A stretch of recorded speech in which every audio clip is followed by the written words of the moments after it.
Hello, all of my crafty friends. Today we're back with another installation of our Can My Cricut Do That incorporated into our Savior Sunday. So I wanted to show you guys how to make a video today, or how to make a card today. I'm having to make a sympathy card because we've had a couple of deaths in our area, and so I am choosing to make some cards for the family members and the people that we work with.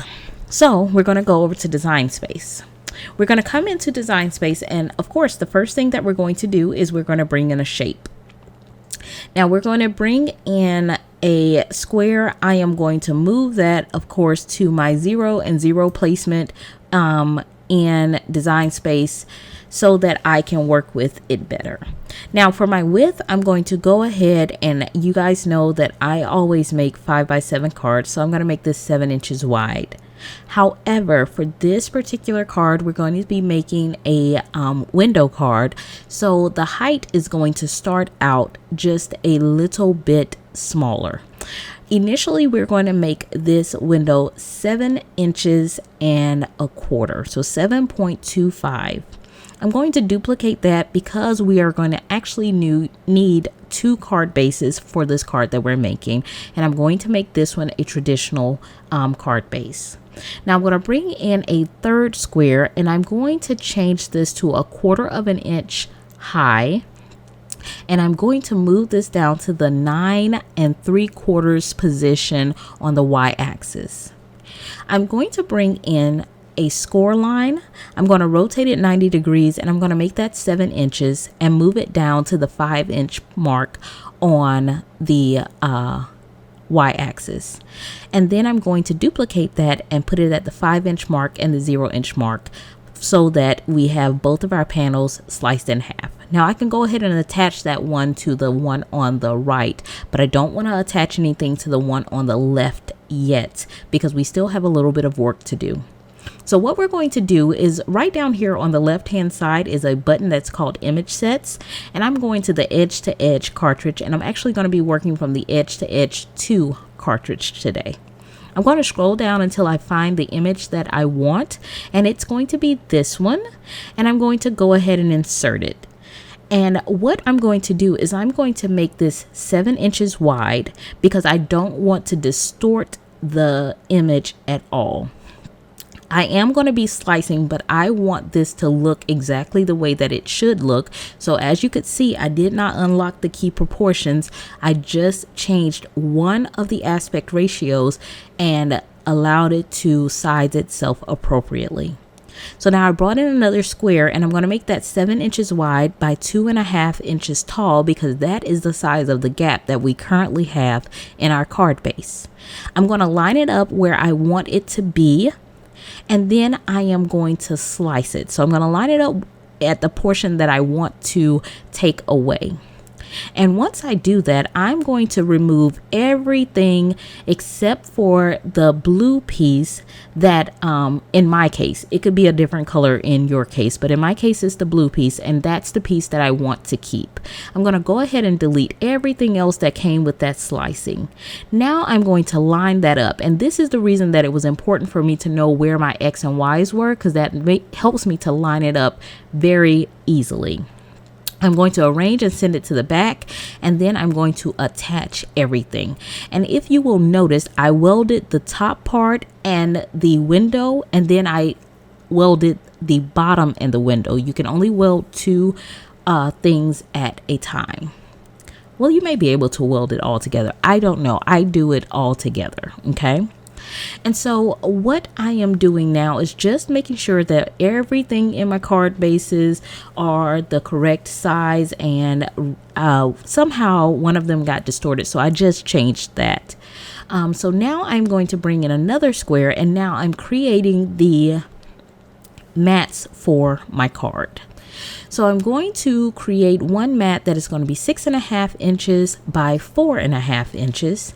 And once I get that created, it's actually going to be 6 3/4 by 4 3/4 because this is the desert kind of color that I want to use for the first panel of my card. And I duplicate that to have a total of 3 panels. Once I get that done, I'm going to duplicate it once more. I'm going to change the color because my other mat is going to be a red mat, and I'm going to change that one to 6 1/4 by 4 1/4. I'm creating a little bit of an extra border around that first one, and I think I'm going to end up changing that. It just depends on which one of your mats you want more of it to be seen. You can change this to however you want. I usually stick with 1/4 inches, so I have an 1/8 of an inch border around everything. Now I brought in another square, and this square I am going to be doing at 6 by 4.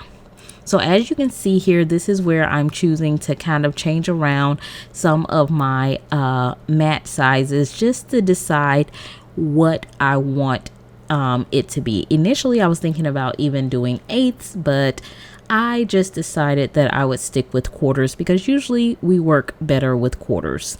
I'm just centering everything up to see how that is going to look in the end. Then I'm going to duplicate that white layer once more. Now there's only going to be 2 of the white mats, and these are going to be the 2 areas that we will have writing on. So once I have everything how I want it, I'm going to go back into my images, and I'm going to be looking for a with sympathy sentiment. So once I find that, I'm going to go ahead and size that to the size that I want. And how I'm going to figure out my size is I'm going to go ahead and grab all of my layers, and I'm going to rotate them 90 degrees for this very first panel that we have here on the left. I'm going to go ahead and place it back at the 0 and 0 inch mark, and then I'm going to do the same thing with our right card base. And I wanted to just move that over so I can have good space to work and they aren't overlapping.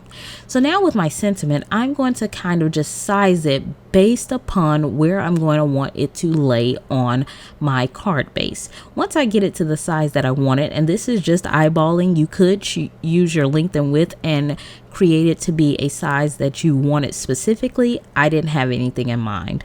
I duplicated that, and then I made the last layer a different color because that layer will be done with vinyl. So now that we have all of this created, I'm going to go into my text, and I'm going to take a few more moments today and talk to you guys about crooning again. I know I briefly touched on this in one of my last videos, but I just wanted to show you guys how you could work with the crooning feature in Design Space. So I'm writing out a sentiment that I want, kind of getting it on the lines that I want. So as you can see, I'm pressing enter where I want a new line to begin. I'm going to go ahead and I'm going to write that out. And then up at the top on the second row of options, there is an alignment tool. And once I get the size kind of where I think I'm going to want it, I'm going to go to that alignment tool and I'm going to center everything because I'm going to want my sentiment to be centered. So now that we have that done, I'm going to click on this text again. I'm going to go back to my fonts and I'm going to click on filter. I'm going to change it to writing, and now it's going to bring me all the fonts that have a writing style to them. I've chosen this Alex Maddox Emma Ray font, and what I'm going to do is show you guys crooning. Right now it doesn't look too bad, but as you make this bigger, you can kind of see all the gaps in your letters. And this seems like one of those fonts that is almost a cursive font where everything should be touching. So what I'm going to do is the first part of this is to ungroup. So that makes all of my letters work independently, and I'm just using that magnifying glass down at the bottom left to zoom in more. And as you can see, I am using both my mouse and my left and right arrows to get all of the letters in each of my words where I want them to be. Once I get it done with the arrows as close as I can, I am then using my mouse to just scoot a little bit more. Once I get everything to where it is touching, I can then draw a box around everything and reattach it, and I'll show you that in just a moment. So as you can see, I'm just going through, and I usually start with the center letter and bring everything in on the center. I just find that to be the easiest. You could start at the beginning, at the end, however you want to do it. And you're just using your mouse and your left and right arrows on your computer to move these letters to where you want them to be. Now the spacing is going to be the exact same when you're using the left and right arrows, but when you use your mouse, you're able to scoot it a little bit. So now you can see here's where I'm drawing that box, and I'm going down to the bottom right and I'm clicking that attach button, and then I can use my left and right arrows to scoot those where I want them to be in relation to the next word, and kind of get the spacing the way that I want it with the words as well. Now with the actual lines in between each of the sentences, we actually are going to use the line spacing feature in Design Space to decrease that. So here I just wanted to slow it down so that you guys could see how I do this. Now I'm only going to show you this first line because it really did take me a little bit of time to do this. It's not a huge feat, but when I really want to use a particular font, or when it's for someone special, I will take the time to do this. And it allows you to use all of the fonts. And I know sometimes people don't use fonts because they look at it and they see how far away all the letters are, and it just seems like it makes it look very weird and you don't want to use them. And I'm not sure if sometimes people are not aware that you have the ability to do this. So now I have gone in and I have crooned all of my letters. I have attached each of the letters, but the lines are not attached at this point. And so I'm going to zoom back out some. And once I zoom out some, I'm going to go back over here, and now I can start attaching each of my rows, and then I can attach all of it together. And the reason that I do the attach in this step, I do the words first, then the lines, then the entire paragraph. The reason that I do that is because if I've missed something, I can detach in those steps as well and not have to worry about having to detach everything that I have done. That's just my thing. You could do it all at once, whatever makes you comfortable. That's one of the things that I love about Cricut, is the fact that you have this option of doing things kind of your own way. And so now I've gone in and attached everything. And apparently I didn't use the line spacing feature. I'm going to do the spacing myself. And again, we are just using the up and down arrows and the left and right arrows to place everything exactly where I want it to be. Now, the one thing that I will tell you is once you have grouped all of your letters, you cannot go back and change the font or anything like that. You'll have to delete and start over, which is why a lot of times I will duplicate before I start working on something, just in case I need to start over or I want to decide to choose to use something else. So now we have all of that done, and I am getting everything to attach. For some reason, my attach button, or I wasn't clicking it all the way. It wasn't doing what I wanted it to do. So I went ahead and changed the size, and now I'm going to bring it up here to the actual panel that it's going to go on so I can get to final sizing. And what I'm thinking about here is that I'm going to want a lot of people to be able to sign around it. So I don't want to create a sentiment that is too big.